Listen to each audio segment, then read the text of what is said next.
Hello everyone, कैसे हैं आप सब मेरे प्यारे बच्चों। जैसा कि आप लोग देख पा रहे हैं कि आज हम लोग पढ़ने वाले हैं इस वीडियो में कक्षा 10वीं गणित अध्याय 3, जिसका नाम है बच्चों दो चर वाले रैखिक समीकरण युग्म। ओके, तो बच्चों इस अध्याय से आज हम लोग कुछ देखेंगे बहुत ही इम्पोर्टेंट बेसिक। जो बच्चा ये जो बेसिक है ना, आपके जो इसके अगले आने वाला जो बेटा जो क्वेश्चन है ना आपका, ठीक है, जो बच्चे अध्याय जो 3 का आपका जो क्वेश्चन है, उनमें के जितने भी क्वेश्चन इंपॉर्टेंट है बच्चों ग्राफ वाले, उन्हें हल करने में आपको बहुत ही हेल्प मिलेगी। तो चलिए बिना देरी के शुरू करते हैं इस टॉपिक को। देखिए बच्चों, हम लोग का फर्स्ट यहाँ पे हेडिंग है ना, रैखिक समीकरण युग्म का ग्राफी विधि से हल। ओके बच्चों, यानी कि कोई भी रैखिक समीकरण युग्म का ग्राफी विधि से हल कब करेंगे आप। तो देखिए बच्चों, यहाँ ध्यान समझिएगा। हम लोग बच्चों इस वीडियो में मतलब कि केस 1 यहाँ लिखा है, केस फर्स्ट, केस सेकेंड और केस थर्ड, तो तीनों केसों को हम लोग देखेंगे यहाँ पर बारी बारी से। देखते हैं हम लोग फर्स्ट केस क्या यहाँ पर है। देखिए बस यहाँ पर कह रहा है आपका फर्स्ट केस कि जब दो रेखाएं केवल एक बिंदु पर प्रतिच्छेद करती हैं तो उसके केवल एक हल, यानी कि उसे कह सकते हैं आप लोग अद्वितीय हल होते हैं। ठीक है बच्चों, ठीक है। यानी देखिए बच्चों, जैसे आप देख पा रहे हैं यहाँ पर आप लोग देखिए बच्चों, ये आपका वाई अक्ष है। ओके, देखिए बच्चों, ये आपका एक्स अक्ष है। अब देखिए बच्चों, यहाँ पर आपकी दो रेखाएं हैं। देखिए बच्चों, एक रेखा ऐसे जा रही है आपकी, बच्चे से मान रहे हैं हम लोग कि यल और यम। ओके बच्चों, एक रेखा हो गई, ठीक है। और देखिए इसे मान देते हैं हमने बेटे यहाँ पर, देखिए पी और क्यू। यहाँ पर हम लोग की दो रेखाएं हो गई बच्चों, एक एल और एम और एक आपका पी और क्यू, दो रेखाएं हो गई, ठीक है। अब दो रेखाएं क्या कर रही हैं, देखिए दो रेखाएं एक दूसरे को क्या कर रही है बच्चों, देखिए यहाँ पर इस बिंदु पर काट रही हैं। ठीक है बच्चों, केवल एक बिंदु पर क्या कर रही हैं, प्रतिच्छेद कर रही हैं ये दोनों रेखाएं। ठीक है, तो जब दो रेखाएं एक दूसरे को केवल एक बिंदु पर क्या करें बच्चों, प्रतिच्छेद करती हैं, तो इनके केवल कितने हल होंगे, इनके केवल एक हल होंगे। ठीक है बच्चों, ठीक है। लेकिन देखिए बच्चों, इस समीकरण में किस पहचानेंगे आप लोग, तो देखिए बड़ा यहाँ पर आपका समीकरण दिया रहेगा क्वेश्चन में।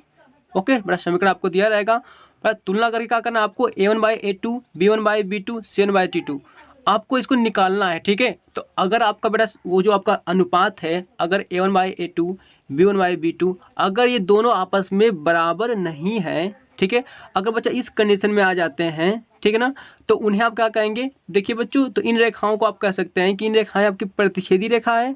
ठीक है, यानी कि जब ये रेखाएं एक बिंदु पर काट रही हैं तो ये प्रतिच्छेदी रेखा है। ठीक है, और इसके कितने हल होंगे बच्चों, तो इसके केवल एक हल होंगे। ठीक है, अगर बच्चों इस ग्राफ को आप नहीं बनाएंगे, सिर्फ इसको आप बच्चों ये अनुपात को आप पकड़ लेंगे तो अनुपात से चल जाएगा पता आपको। अगर अनुपात आपको इस तरह मिल गया है बच्चों, तो समझ लीजिए कि वहाँ पर आपकी प्रतिच्छेदी रेखा है और इसके केवल एक हल है। ठीक है बच्चों, ठीक है। अब बात आती है कि ये संगत है क्या संगत है। ध्यान दीजिए बच्चों, जब ये प्रतिच्छेदी रेखा होती है ना, जब ऐसे आपका a1/a2 not equal to b1/b2 मिलता है, तो वहाँ पर बच्चों जो आपके जो अनुपात होते हैं वो कैसे होते हैं, संगत होते हैं। ठीक है बच्चों, ठीक है। आइए अब देखते हैं हम लोग बड़ा सेकेंड केस को।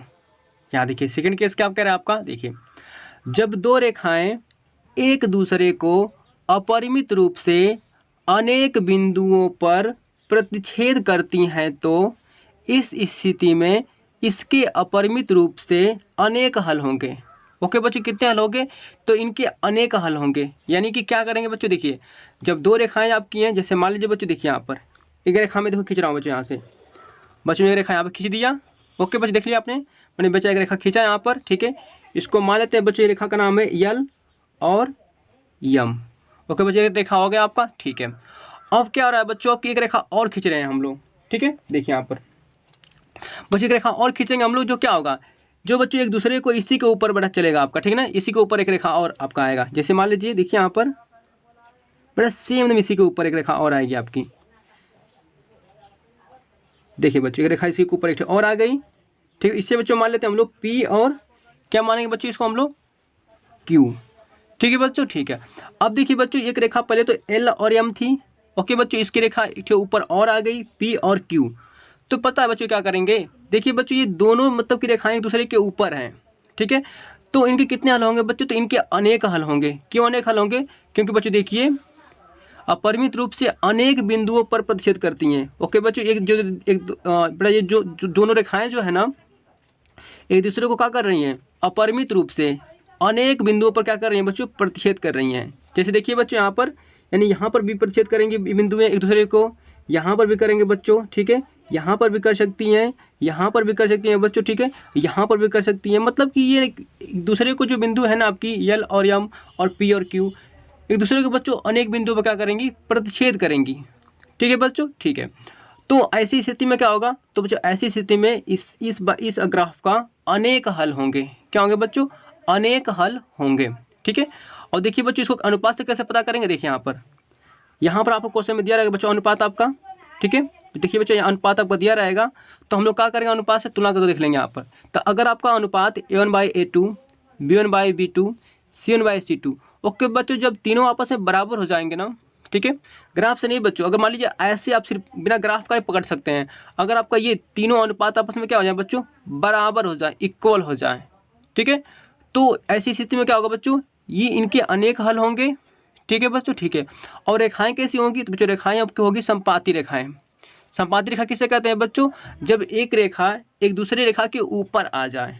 ओके बच्चों, एक रेखा देखिए बच्चों, एक रेखा यहाँ पर है ना बच्चों आपका, तो इस रेखा के एक और ऊपर रेखा आ जाए आपका, तो ऐसी रेखा को हम लोग क्या कहेंगे बच्चों, ऐसी रेखा को हम लोग बोलेंगे संपाती रेखा। ठीक है, और ऐसी स्थिति में क्या होता है, तो बच्चों इसके अनेक हल होते हैं। क्यों अनेक हल होते हैं बच्चों, क्योंकि ये जो रेखाएं जो होती हैं दोनों ना एक दूसरे को ना अनेक बिंदुओं पर प्रतिच्छेद करती हैं। ठीक है बच्चों, ठीक है। अब बताइए ये संगत है क्या संगत है, तो देखिए बच्चों जब रेखाएं आपकी संपाती होती हैं ना तो वो संगत होती हैं। ठीक है बच्चों, क्योंकि इसके कोई हल है ना, ध्यान दीजिए बच्चों अच्छी तरह से। यहाँ देखिए प्रतिच्छेदी रेखा रहेगी तो ये भी संगत रहेगा आपका। ठीक है, और देखिए बेटा संपाती रेखा रहेगी तो भी संगत रहेगा आपका। ओके बच्चों, ठीक है।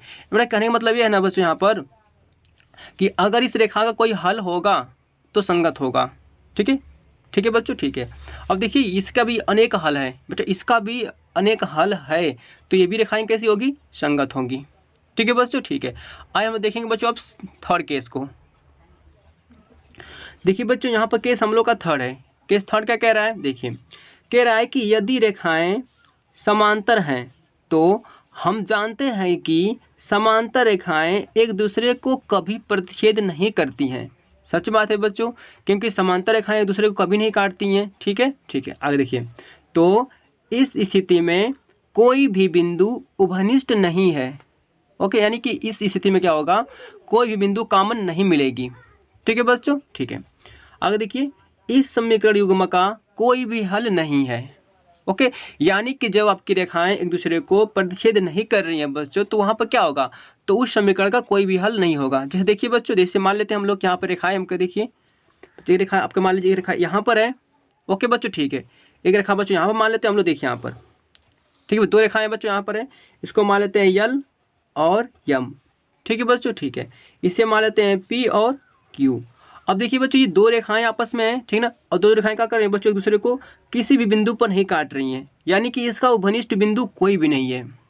ठीक है बच्चों, तो जब रेखाएं आपस में कैसी हो, समांतर हो, इनके बीच की दूरी कैसी है बच्चों, समांतर है, ठीक है ना, एकदम पैरेलल है, ये एक दूसरे को किताबों को आगे तक बढ़ाते चले जाएंगे आप लोग, तो ये दूसरे को कभी नहीं काटेंगे। तो ऐसी स्थिति में क्या होगा बच्चों, तो ऐसी स्थिति में इसके कोई भी हल नहीं होंगे। ठीक है, ठीक है बच्चों, ये तो था ग्राफ से आपका। लेकिन बच्चों कैसे पकड़ेंगे आप लोग समीकरण से, देखिए तो समीकरण बच्चों देखिए आपका दिया रहेगा क्वेश्चन आपका।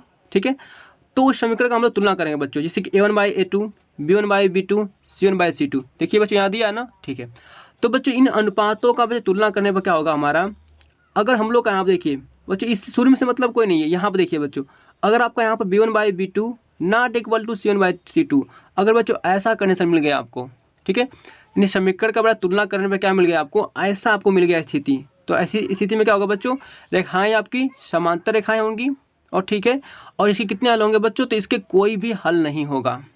ठीक है, क्यों नहीं कोई हल होगा, क्योंकि एक दूसरे को जो दोनों रेखाएं थी ना, एक दूसरे को किसी भी बिंदु पर प्रतिच्छेद नहीं कर रही थी। ठीक है, और क्योंकि इनके कोई भी उभयनिष्ठ बिंदु नहीं थे बच्चों। ओके, तो जब रेखाएं एक दूसरे को प्रतिच्छेद नहीं करती हैं तो उनके कोई भी हल नहीं होता है, और ये रेखाएं कैसी होती हैं, समांतर होती हैं। ठीक है बच्चों, ठीक है। और बताइए संगत होंगे कि असंगत होंगे, तो देखिए बच्चों ये होगा आपका असंगत। ठीक है बच्चों, ये होगा आपका असंगत। ठीक है बच्चों, ठीक है। आइए देखते हैं बच्चों हम लोग यहाँ पर अब तीनों देखिए सभी केस एक साथ में देखेंगे बच्चों। अब ये बहुत इंपॉर्टेंट है बच्चों, ध्यान से पूरा समझिएगा आप। देखिए बेटा फर्स्ट केस आपको क्या सिखाए थे हम कि अगर A1/A2 not equal to B1/B2 मिल जाए आपको। ठीक है बच्चों, अगर ये दोनों आपस में क्या है, बराबर नहीं है इन दोनों अनुपात, इसके आगे वाला अनुपात समझ से मतलब नहीं है बच्चों। सिर्फ यही दोनों अनुपात अगर आपस में बराबर नहीं है तो ऐसी स्थिति में क्या होता है, रेखाएं प्रतिच्छेदी रेखा होती हैं और इसके केवल एक हल होते हैं। ठीक है बच्चों, इसको अद्वितीय हल भी कह सकते हैं। ठीक है बच्चों, ठीक है। और देखिए यहाँ पर अगर बच्चों आपका अनुपात A1/A2, B1/B2, C1/C2 अगर तीनों आपस में बराबर हैं बच्चों, ठीक है, तो ऐसी स्थिति में क्या होता है, रेखाएं आपकी संपाती रेखा होती हैं। ठीक है बच्चों, ठीक है। अब आप देखें हैं और इनके कितने हल होंगे बच्चों, तो इनके अनेक हल होते हैं। ठीक है बच्चों, ठीक है। यानी कि देखिए बच्चों, जब रेखाएं आपकी बड़ा प्रतिच्छेद कर रही थी ना, ठीक है, यानी देखिए बच्चों इसका भी कोई हल है और देखिए बच्चों इसकी भी हल है। ठीक है बच्चों, जब समीकरण का बेटा कोई आपका हल होगा ना तो वहाँ पर आपका संगत होगा। ठीक है बच्चों, ठीक है। लेकिन देखिए बच्चों यहाँ पर देखिए A1/A2, B1/B2 not equal to C1/C2। अगर बच्चा ऐसी स्थिति मिल गई अगर आपको, तो रेखाएं कैसी होंगी, समांतर होंगी। ठीक है, और इसके कितने हल होंगे बच्चों, तो इसके कोई भी हल नहीं होंगे। ठीक है, ठीक है बच्चों। तो इस अनुपात से बच्चों देखकर आप पकड़ ले रहे हैं कि इसके कोई हल नहीं होंगे। और ये कैसा होगा बच्चों, संगत के संगत, तो बच्चों ये असंगत होगा। ठीक है बच्चों, ठीक है। अब बच्चों ये बात आती है हम लोग कि इसमें ग्राफ विधि किस पर अप्लाई करें। देखिए बच्चों यहाँ पे हेडिंग हम लोग का था कि रैखिक समीकरण युग्म का ग्राफी विधि से हल। तो बच्चों बताइए कि आप ग्राफी विधि से हल किसका करेंगे। ठीक है बच्चों, बताइए ग्राफी विधि से आप लोग हल किसका करेंगे आप लोग। देखिए बच्चों, जो रेखाएं आपकी संगत होंगी सिर्फ उन्हीं का आप लोग ग्राफी विधि से हल करते हैं। ठीक है, और उसी का आप लोग हल करेंगे भी। असंगत रेखाओं का यानी कि असंगत जो रहेगा उसका आप लोग ग्राफी विधि से हल मत करिएगा। ठीक है बच्चों, ठीक है। सिर्फ संगत वालों का करिएगा आप लोग ग्राफी विधि से हल करिएगा। तो मेरे प्यारे बच्चों, आज के लिए बस इतना ही। मिलते हैं आपसे नेक्स्ट वीडियो में। थैंक यू बच्चों।